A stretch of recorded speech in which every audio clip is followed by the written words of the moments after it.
Thinking of you, thinking of you. Assalamualaikum warahmatullahi wabarakatuh.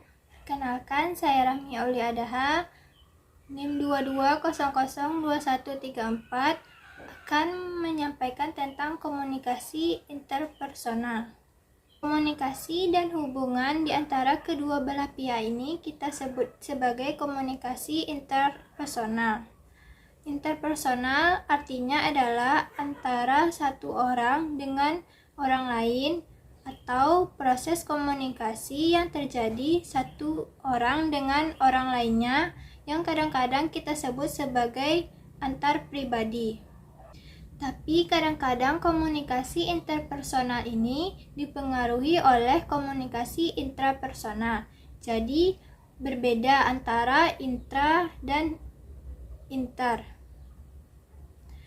Kalau intra berarti di dalam diri, artinya komunikasi intrapersonal itu diartikan sebuah penggunaan bahasa atau pikiran yang terjadi di dalam diri kita sebagai komunikator. Dapat diartikan komunikasi intrapersonal ini adalah sesuatu yang kita mainkan dalam pikiran dan nurani kita, sehingga kita berbicara sendiri untuk otak, pikiran, dan hati. Jadi besar pengaruhnya persepsi kita terhadap konteks memainkan peran intrapersonal ketika akan berinteraksi dalam konsep komunikasi interpersonal. Arwin Pitch mengatakan bahwa komunikasi interpersonal adalah proses komunikasi yang berlangsung antara dua orang atau lebih secara tatap muka. Komunikasi jenis ini dari berbagai pendapat ahli dibagi lagi menjadi komunikasi diadik, komunikasi publik, dan komunikasi kelompok kecil. Komunikasi antar pribadi menurut Littlejohn adalah komunikasi pribadi itu dianggap sebagai sebuah komunikasi antara individu yang terjadi antara seseorang dengan seseorang yang lain.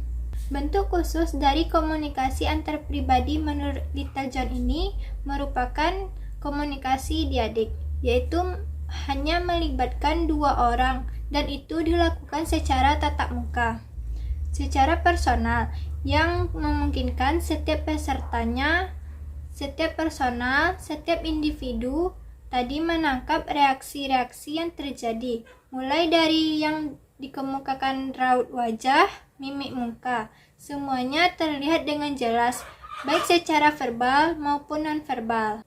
Misalnya, komunikasi antara suami dan istri, dua orang yang sejawat, antara dua sahabat dekat, seorang guru dan muridnya, dan seorang dosen dengan mahasiswanya.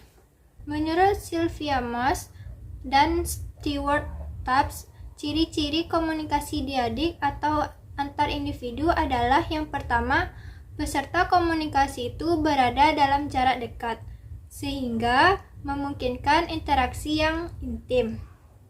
Yang kedua, memungkinkan mengirim dan menerima pesan secara simultan dan spontan, baik secara verbal maupun non-verbal. Yang ketiga, komunikasi antar pribadi itu sebenarnya sangat potensial untuk menjalankan fungsi instrumental sebagai alat mempengaruhi lawan bicara, demi membujuk mereka, demi mempengaruhi mereka agar dapat menggunakan hampir ke semua alat indera yang kita punya untuk memperdaya bujuk pesan atau informasi yang kita sampaikan kepada mereka. Jalaluddin Rahmat meyakini bahwa komunikasi antar pribadi atau komunikasi interpersonal itu dipengaruhi oleh banyak hal, mulai dari persepsi interpersonal, konsep diri, atraksi interpersonal, dan hubungan interpersonal. Ada 7 hal yang mempengaruhi komunikasi interpersonal. Yang pertama, kepercayaan. Kita memang harus dituntut untuk percaya kepada lawan bicara kita. Maka orang tersebut akan lebih mudah membuka diri. Ketika kita yakin, ketika kita percaya, maka jauh lebih membuat setiap individu terbuka untuk melanjutkan proses komunikasi interpersonal. Kepercayaan kita kepada orang lain atau kepercayaan kita kepada komunikator tumbuh sebenarnya bila ada faktor-faktor yang turut kita pikirkan, seperti soal karakteristik atau maksud orang lain. Artinya adalah orang tersebut memiliki kemampuan, memiliki keterampilan, memiliki pengalaman dalam bidang tertentu. Orang-orang yang memiliki sifat-sifat itu bisa digunakan, bisa diandalkan, dan dianggap jujur dan konsisten. Selanjutnya, kekuasaan. Kekuasaan artinya apabila seseorang memiliki kekuasaan atau memiliki power atau kekuatan terhadap orang lain, maka orang itu biasanya akan patuh dan tunduk. Misalnya, kita terhadap pimpinan atau terhadap orang tua, kita akan jauh lebih percaya berbicara atau mendengarkan omongan mereka dibandingkan dengan orang yang selevel dengan kita. Kemudian, kualitas komunikasi yang sifatnya ia menggambarkan adanya keterbukaan. Bila maksud komunikasi yang terjadi itu jelas, harapannya sudah dinyatakan segalanya, dikelirkan dengan baik oleh si komunikator, dengan begitu meyakinkan untuk menyederhanakan bahasanya sehingga ia bisa mudah dipahami oleh komunikan. Maka sikap percaya komunikan tersebut biasanya akan muncul dan lentur dengan sendirinya. Hal yang kedua yaitu perilaku suportif. Yang biasanya kita sebut perilaku suportif adalah yang pertama, evaluasi dan deskripsi. Maksudnya kita perlu memberikan kecaman atau kelemahan dan kekurangan. Yang kedua, orientasi masalah, yaitu mengkomunikasikan keinginan untuk kerjasama, mencari pemecahan masalah, bahkan mengajak orang lain bersama-sama menetapkan tujuan sekaligus menentukan cara untuk mencapai tujuan tersebut. Spontanitas, yaitu sikap jujur yang dianggap tidak menyelimuti motif atau modus-modus tertentu atau keinginan-keinginan tertentu yang terpendam. Selanjutnya, hal yang mempengaruhi komunikasi interpersonal yang ketiga yaitu sikap terbuka. Artinya, adanya keterbukaan di antara kedua belah pihak.